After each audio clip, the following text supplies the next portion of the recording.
حامد کرزی بیا ارګ ته راګرځي. د ولسمشر غني دوهمه دوره چې یوه برخه یې تیره ده نوره به هم تر یوه بریده په همدې جنجالونو کې تیره شي، خو کله چې بین الافغاني مذاکرات پیل کیږي نو هلته به د نوي موقت نظام په رامنځته کولو او یو داسې کس په واک ته رسولو خامخا خبره کیږي چې افغان سیاستوال او طالبانو دواړو لوري ته د منلو وړ وي. پخوانی ولسمشر کرزی د دې لپاره چې د سولې د راتګ په مهال یو ځل بیا موقتي ادارې مشر وټاکل شي هڅې له پخوا پیل کړي وي.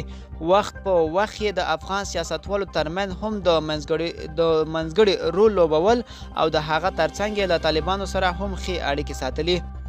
خو په دې وروستیو کې یو ځل بیا د ولسمشر غني د ډیرو اشتباهاتو له امله د پخوانی ولسمشر کرزي محبوبیت زیاتیږي. تیره ورځ د لوی جرګې په تالار کې چې کله 2 تنو اعتراض وکړ او د مسؤلینو چلند ورسره له تاوتریخوالي ډک و.